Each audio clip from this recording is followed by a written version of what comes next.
നിയമസഭാ തിരഞ്ഞെടുപ്പിന്റെ ഫലം അംഗീകരിച്ച് കോൺഗ്രസ് നേതാവ് രാഹുൽ ഗാന്ധി. പരാജയം പോലും അംഗീകരിക്കാനുള്ള ചങ്കൂറ്റം വേണം എന്നതാണ് രാഹുൽ ഗാന്ധി തെളിയിക്കാൻ ശ്രമിക്കുന്നതും. എന്നാൽ ഡൽഹി നിയമസഭാ തിരഞ്ഞെടുപ്പിന് തിരശീല വീണതോടെ തന്നെ എക്സിറ്റ് പോളുകൾ ഫലങ്ങളെ പോലും വെട്ടുന്ന ഹാട്രിക് പരാജയമാണ് കോൺഗ്രസ് പാർട്ടി ഏറ്റുവാങ്ങിയത്.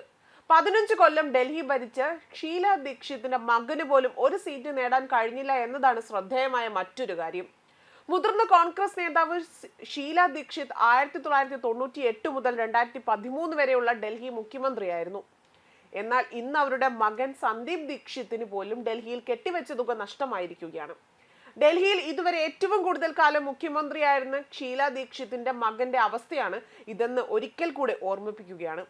കഴിഞ്ഞ വർഷം ലോക്സഭാ തിരഞ്ഞെടുപ്പിൽ മാസങ്ങളോളം തോൽവിഭാരം ചുമന്ന കോൺഗ്രസ് പാർട്ടി ഡൽഹി നിയമസഭാ തിരഞ്ഞെടുപ്പിൽ അവർ വീണ്ടും പരാജയം ഏറ്റുവാങ്ങിയിരിക്കുകയാണ്. ദേശീയ തലസ്ഥാനത്ത് അക്കൗണ്ട് തുറക്കുന്നതിൽ കോൺഗ്രസ് പരാജയപ്പെട്ട തുടർച്ചയായ മൂന്നാമത്തെ തിരഞ്ഞെടുപ്പാണിത്. 1998 മുതൽ 2013 വരെ തുടർച്ചയായി 15 വർഷം കോൺഗ്രസ് ഡൽഹി ഭരിച്ചിരുന്നു. തുടർന്ന് 2013 തിരഞ്ഞെടുപ്പിൽ 8 സീറ്റുകൾ മാത്രമേ നേടാൻ സാധിച്ചുള്ളൂ എന്നതും ശ്രദ്ധേയമായ കാര്യമാണ്. അതിനുശേഷം 2015, 2020, 2025 വർഷങ്ങളിൽ നടന്ന അടുത്ത 3 തിരഞ്ഞെടുപ്പുകളിലും കോൺഗ്രസ് പാർട്ടി സംപൂജ്യരായിരുന്നു. കോൺഗ്രസിന്റെ സമ്പൂർണ്ണ പരാജയത്തിൽ സോഷ്യൽ മീഡിയയിൽ ഉയരുന്ന കമന്റുകളും വിമർശനങ്ങളും വളരെ രസകരമാണ്.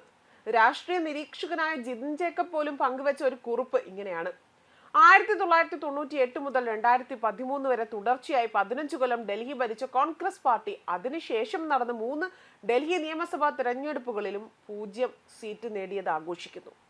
ഡൽഹി തിരഞ്ഞെടുപ്പിൽ 5% വോട്ട് കോൺഗ്രസ് നേടിയത് ചെറിയ കാര്യമാണോ? തീയാളി രാഹുലിന്റെ നേതൃത്വത്തിൽ കോൺഗ്രസ് പാർട്ടി നോട്ടയെ പുറകിലാക്കിയില്ലേ, അത് ആഘോഷിക്കണ്ടേ എന്നായിരുന്നു അദ്ദേഹം പറഞ്ഞത്. കോൺഗ്രസ് ആസ്ഥാനത്ത് രാഹുൽ ഗാന്ധി കേക്ക് മുറിക്കുമ്പോൾ ഒപ്പം മറ്റ് തലമുതിർന്ന കോൺഗ്രസ് നേതാക്കൾ അടക്കം നിൽക്കുന്ന ഒരു വീഡിയോ പങ്കുവെച്ചുകൊണ്ടാണ് അദ്ദേഹം ഈ പോസ്റ്റ് ചെയ്തിരിക്കുന്നതും. അതേസമയം ഡൽഹി നിയമസഭാ തിരഞ്ഞെടുപ്പിൽ കോൺഗ്രസിന് 1-2 സീറ്റുകൾ അത്ഭുതകരമായി ലഭിക്കുമെന്ന് ചില എക്സിറ്റ് പോളുകൾ പ്രവചിച്ചിരുന്നുവെങ്കിൽ പോലും ഒരത്ഭുതവും സംഭവിച്ചില്ല എന്നതാണ് ഫലങ്ങൾ തെളിയിക്കുന്നതും. ഇപ്പോൾ 77 വർഷത്തിനു ശേഷം ഡൽഹിയിൽ BJP സർക്കാർ രൂപീകരിക്കാൻ പോവുകയാണ്. ഇതേ സമയം ആം ആദ്മി പാർട്ടി ആദ്യമായി ഡൽഹി നിയമസഭയിൽ പ്രതീക്ഷിച്ചിരിക്കുന്നു. എന്നാൽ അരവിന്ദ് കെജ്രിവാൾ, മനീഷ് സിസോദിയ തുടങ്ങിയ AAP നേതാക്കൾക്ക് ഇത്തവണ സീറ്റുകൾ നഷ്ടമായിരുന്നുവെന്നും അവരുടെ ശക്തിയെയും സാരമായി ബാധിക്കുന്നുണ്ട്. അതേസമയം തിരഞ്ഞെടുപ്പിൽ BJP വിജയിച്ചതിന് പിന്നാലെ ജനങ്ങൾ പ്രധാനമന്ത്രി നരേന്ദ്രമോദി നന്ദി അറിയിച്ചുകൊണ്ട് രംഗത്ത് വന്നിരുന്നു.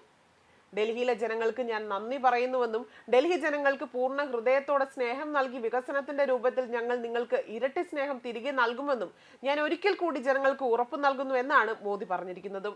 രാഷ്ട്രീയത്തിൽ നുണകൾക്കും കുറുക്കുവഴികൾക്കും സ്ഥാനമില്ല എന്നും ഡൽഹിയുടെ ജനവിധിയിൽ നിന്ന് വ്യക്തമാണ് എന്നും കുറുക്കുവഴി രാഷ്ട്രീയത്തിന്റെ യുഗം അവസാനിപ്പിച്ചെന്നും മോദി വ്യക്തമാക്കുന്നു.